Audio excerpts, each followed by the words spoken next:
Assalamualaikum warahmatullahi wabarakatuh.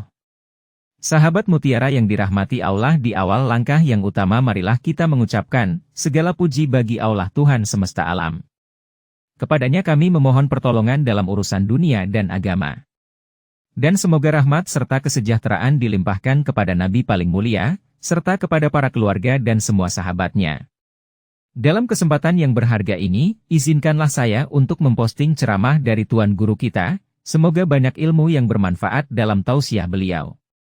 Dan semua nasihat beliau dapat kita aplikasikan dalam kehidupan kita sehari-hari. Mari kita simak bersama. Terima kasih. Semua keadaan jiwa kita, hati kita, perasaan-perasaan kita sudah lebih dulu bahkan pernah dirasakan oleh Nabi Muhammad SAW. Kalau Anda pernah gelisah, Nabi dulu pernah gelisah. Kalau Anda bahagia, Nabi juga pernah bahagia. Kalau Anda merasakan kekhawatiran, Nabi dulu pernah khawatir.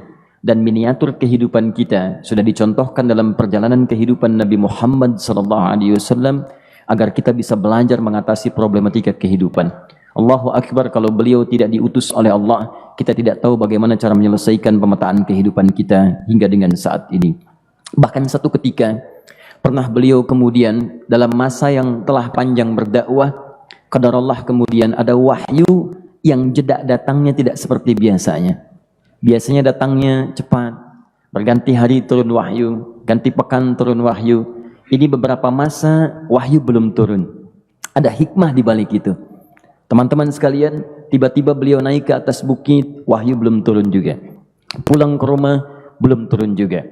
Sampai keadaan itu terlihat oleh kalangan kafir Quraisy dan mereka berkata, lihatlah Muhammad sudah gila.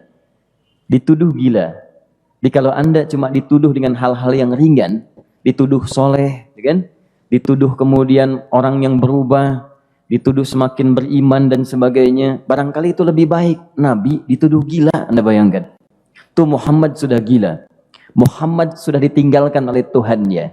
Muhammad sudah kehilangan pegangannya.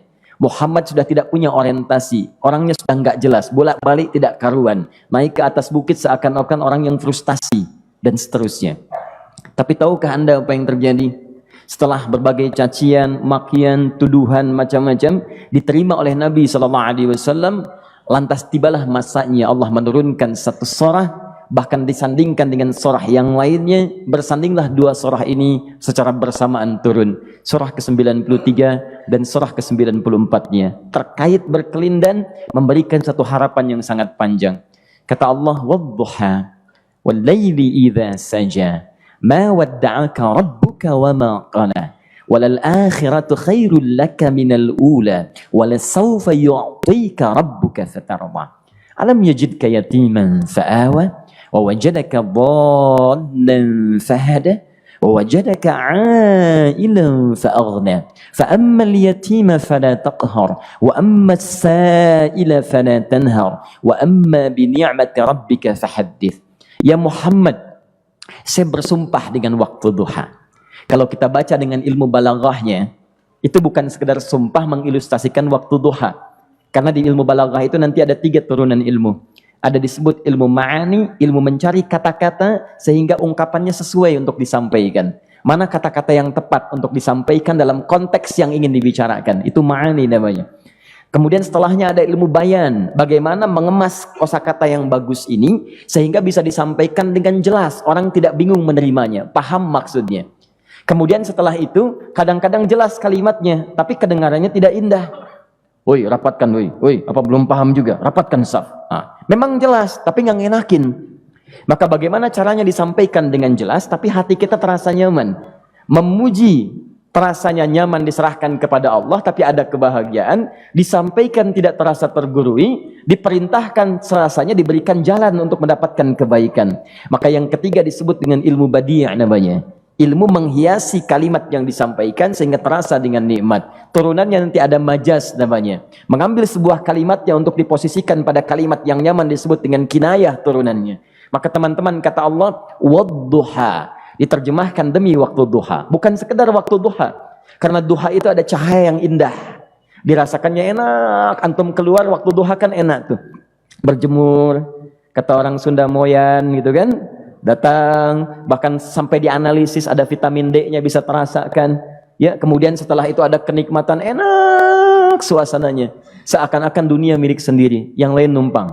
Wah, nyaman keluar itu.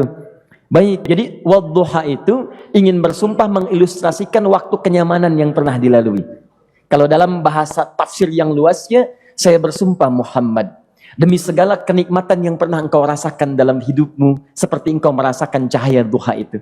Engkau pernah senang, saya bersumpah dengan kesenanganmu. Engkau pernah tenang, saya bersumpah dengan ketenanganmu.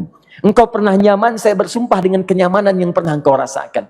Walaili idza saja. Dan aku pun bersumpah demi gelapnya malam. Demikian terjemahannya. Bukan sekedar gelapnya malam, saja itu sesuatu yang pekat. Ya, ini belakang kelihatan agak gelap nih. Untuk memberikan proyek, kesini aja Pak, saya cuma ngasih contoh ini. Contoh. Saya bukan mengeluh, bukan, ingin memberi contoh. Ya, contoh pada ilustrasi yang mau saya sampaikan. Nggak apa-apa, biarkan saja. Saya mau contoh kasih kata saja. Ya, ini belakang agak gelap untuk memproyeksikan cahaya ke sini. Tapi yang mau saya sampaikan, kalau gelapnya begitu pekat, semua cahaya ini nggak ada. Cahaya nggak ada nih, sama sekali tidak kelihatan. Saya mau tanya pada Anda, beraktivitasnya mudah atau sulit? Mudah nggak menemukan sendal Anda di luar? Belum tentu. Menemukan jalan keluar pun belum tentu mudah. Anda mesti meraba-raba jalan. Anda mesti kemudian melihat sesuatu dengan pandangan mata hati Anda. Raba, dan sebagainya. Sampai menemukan jalan, itu pun belum tentu benar. Itulah yang disebut dengan gelapnya malam saja pekat. Kadang-kadang ada orang yang menghadapi satu kesulitan yang pekat. Suasananya siang. Cuman karena masalahnya begitu pekat, seakan-akan membuat diri dia gelap. Jalan susah, limbung gitu. Kenapa gelap ya? Padahal terang. Karena masalah menggelimuti dirinya, seakan-akan dia diselimuti masalah yang gelap. Bimbang dia. Makan gak enak, minum gak nyaman, dan seterusnya. Ya, biasanya makan ayam tenang, ini dikasih yang lebih enak juga rasanya pahit. Gak enak zamannya. Maka kalau kita ilustrasikan dalam suasana tadi Muhammad, saya bersumpah, engkau pernah hidup nyaman, ataupun engkau mengalami masalah yang sangat pekat dalam kehidupan. Engkau alami sesuatu yang dahsyat. Sampai engkau bingung, bimbang, pekat. Mereka menuduhmu dengan macam-macam. Ma wadda'aka rabbuka wa ma qala. Saya pastikan kepadamu, dalam keadaan nyamanmu seperti dulu, ataupun engkau bimbang seperti sekarang, Tuhanmu tidak akan pernah meninggalkanmu ataupun menuduhmu gila. Orang-orang yang dekat dengan Allah subhanahu wa ta'ala, maka Allah akan menjaganya, baik dalam keadaan yang tenang dan nyaman, ataupun dalam kesulitan yang luar biasa. Walal akhiratu khairul laka minal ula. Nanti saya akan tunjukkan kepadamu. Jika kamu telah tabah dan sabar menerima cacian mereka, menerima tuduhan mereka, nggak apa-apa, ini kan muqaddimah. Masa kamu masih panjang. Kamu masih panjang dalam berdakwah. Kehidupan kamu masih panjang membawa tugas dan misi. Kalau kamu belum bersabar pada yang sekarang, bagaimana dengan yang di masa depan? Tapi saya pastikan kepadamu, jangankan yang seperti ini, masalah pekat yang paling hebat pun kamu akan hadapi, yang membuat kamu sedemikian sulit, lebih daripada ini, yakinkan pada jiwamu, aku tidak akan pernah meninggalkanmu. Ini prinsip dalam kehidupan kita. Jika Anda menggantungkan hidup kepada Allah, Anda bersandar dengan baik kepada Allah, maka ayat ini akan mengatakan, teman-teman sekalian, Allah tidak akan pernah meninggalkan Anda dalam setiap kehidupan Anda. Nanti, sekarang perjuangan. Kata Allah, walal akhiratu khairul laka minal ula. Nanti saat kamu tiba di akhirat, saya akan tunjukkan kepadamu ada yang lebih hebat yang tidak pernah engkau rasakan sebelumnya saat di bumi. Tidak akan ada lagi kesulitan yang kamu hadapi. Tidak akan ada lagi cacian yang kamu kemudian hadapi. Tidak ada lagi kemudian tuduhan yang kemudian kamu rasakan. Aku akan berikan apapun yang kamu inginkan sampai kamu puas. Wala sawfa yu'tika rabbuka fatarda. Nanti kamu pengen apapun, aku berikan. Kalau saufa masih ada jeda, ya. Kalau bahasanya wa yu'tika mungkin seketika. Tapi ketika mengatakan saufa, artinya bukan saat ini Muhammad. Sekarang pun aku berikan, tapi nanti yang di akhirat aku berikan sampai kamu merasa puas. Ayo minta apa saja. Hadir, hadir, hadir, hadir. Tapi yang paling indah, kalau kamu tidak percaya, alam yajidka yatiman sa'awa. Cobalah ingat, kalau sekarang sedang susah, coba ingat dulu. Bukankah saat kamu yatim, aku yang merawat sampai kamu tidak merasakan kegelisahan itu? Lahir bapak tidak ada, aku cukupkan dengan kakek. Kakek meninggal, aku hadirkan ibu dan paman hadir di sekitaranmu. Ibu meninggal, ada kakek. Kakek meninggal, ada paman. Dan Khadijah hadir di sekitaranmu. Bukankah aku rawat pada saat itu? Wajadaka dhallan fahada. Kamu sedang bingung, sedang susah. Bukankah sering aku berikan petunjuk kepadamu? Wa wajadaka 'ailan fa'aghna. Kamu merasakan kesulitan, lahir dalam keadaan yatim, tidak ada pendukung, maka aku jadikan kaya. Bukankah saat kamu menikah dengan Khadijah, aku tambahkan lagi pendukung untuk misi dakwahmu? Ini pesan dalam Al-Quran. Kalau Anda sedang merasa susah, kalau ingin menenangkan diri, ingat-ingat yang baik-baik yang dulu. Kalau Anda sedang jatuh dalam bisnis, ingat-ingat saat Anda meningkat dalam bisnis Anda. Allah tidak pernah tinggalkan Anda. Mungkin ini ujian untuk membuat Anda lebih hebat lagi di masa depan.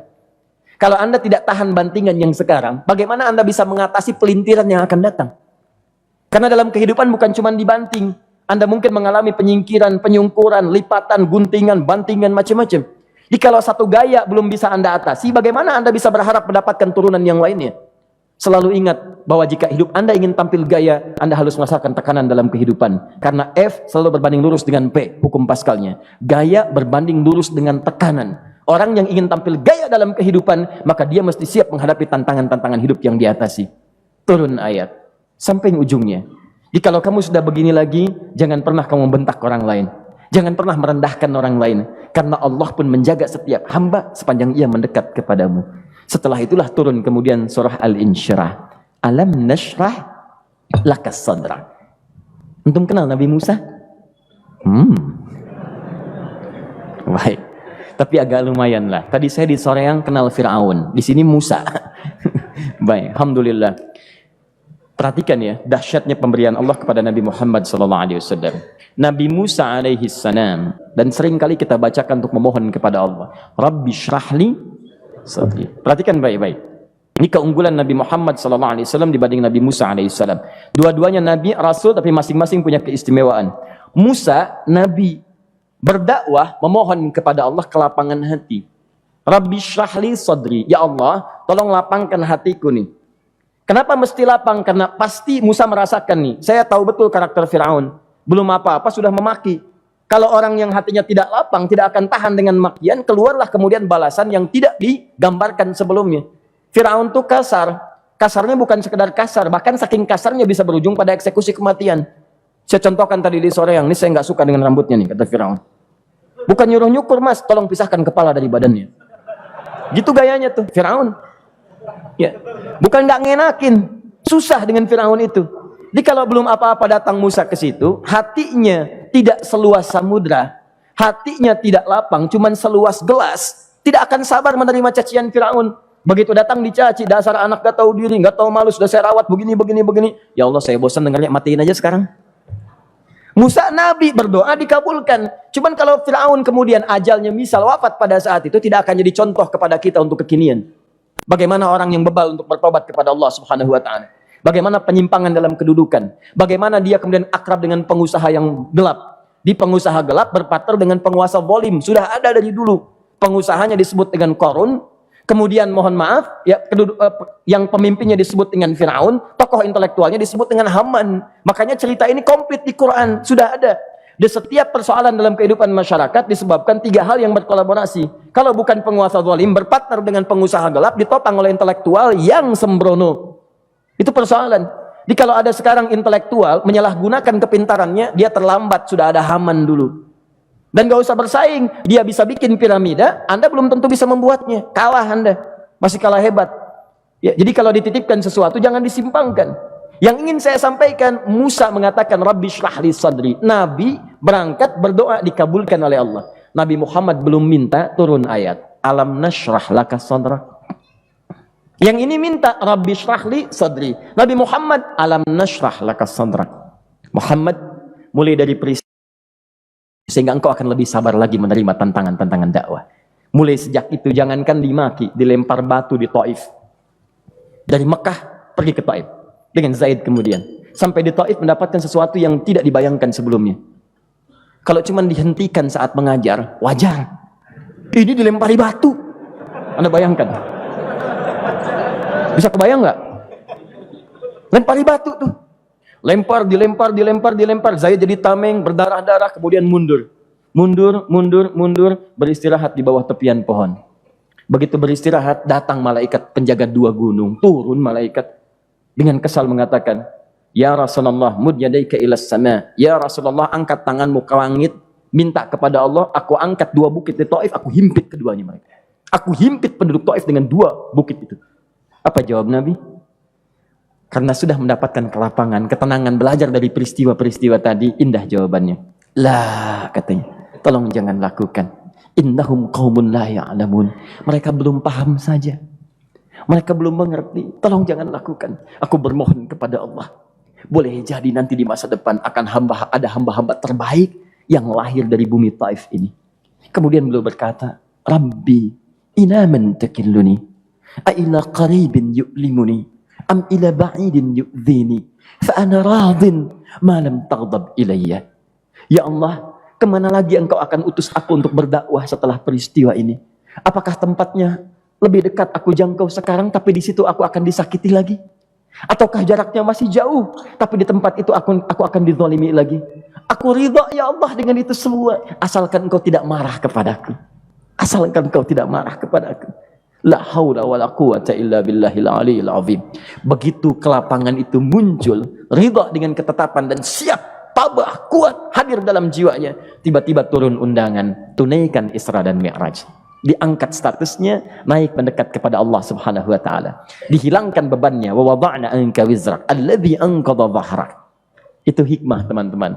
Barangkali kalau antum saat ini datang ke masjid ini untuk kajian, sedang bawa beban, ada kesulitan, penuh dengan macam-macam, barangkali dibacakan surat Ad-Duha tadi untuk memberikan harapan kepada Anda. Ini bukan PHP, karena ini bukan masalah urusan manusia. Ini adalah janji yang tidak akan pernah diingkari. Innallaha la yukhliful mi'ad. Kata Allah, Anda punya masalah, ingat suasana tenang pada masa lalu. Bukankah saya memberikan ketenangan kepadamu? Mendekat kepada saya, Anda bersabar, yakinkan bahwa ujian yang saya berikan saat ini sesungguhnya untuk membuat kamu lebih hebat di masa depan. Karena orang hebat tidak akan pernah sepi dari ujian untuk membuat dia lebih kuat menghadapi tantangan dalam kehidupan.